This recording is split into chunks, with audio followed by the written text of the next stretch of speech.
Mga guys, update ko kayo guys aking inahin. Ano na guys, 28 days na ito ng anak. Pero nagka-problema guys, yung unang sinasabi ko. Itong araw to guys na walang ganang kumain. Kaya ginagawa ko ng paraan. Ni-injectionan ko siya ng alamycin guys yung mga 3 araw na. Pagkatapos pinainom ko siya ng doxycycline. Mabuti na lang yung mga anak niya hindi nagtatay guys kasi kumakain na sila. Mga 5 araw pa lang sinusubuan ko na ng feeds. Hanggang ngayon malakas na kumain. Sawa ng Diyos guys yan, kumain na sila. Ni-injectionan ko to ng alamycin 10 ml. Sawa ng Diyos yan, bumabalik ng kain na ngayon.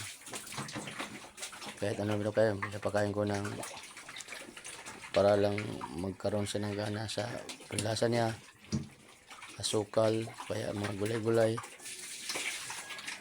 Ayan, medyo nakaluwag na ako ngayon guys kasi ayan, kumakain na siya. Pero hindi pa masyado.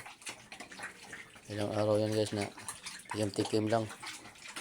Ang kinakain lang niya yung kuan lang, feeds. Kaya guys, kung meron kayong maranasan sa mga alagang inahin na walang ganang kumain, tsaga-tsagaan nyo lang.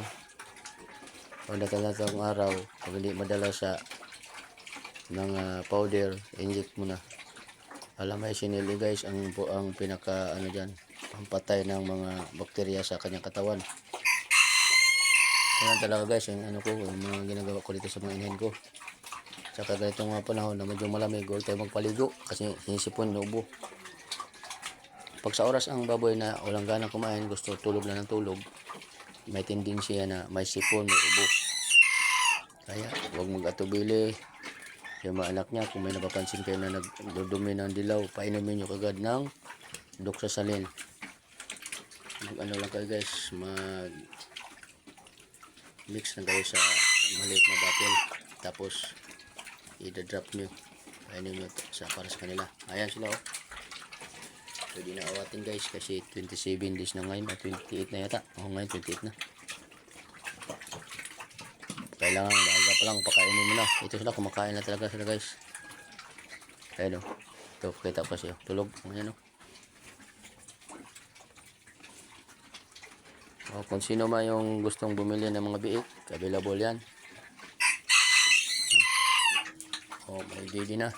7 araw yan guys, walang gatas ang nanay. Pero hindi pa rin ang mga anak yan medyo na umipis ang katawan dahil malakas na silang kumain. Pinapakain ko na. Yun, medyo may basa ang tae ata.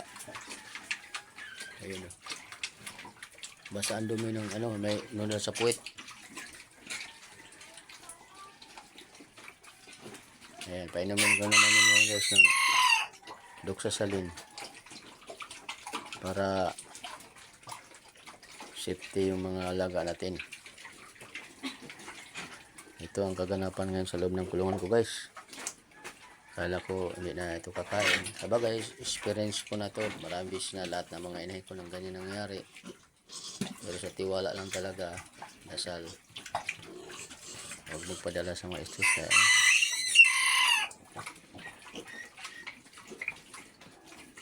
Sila ngayon guys, doxycycline para sa mga biik sa inahin. Pero kung hindi makaya, turukan nyo natin iba guys, walang iba. Alamycin. Goodbye na, magandang umaga sa aking mga subscribers na umabot na ng 266. Maraming salamat sa aking followers, aking YouTube channel Carlos Ray Vlog. Thank you sa lahat, magandang umagang muli, bye bye.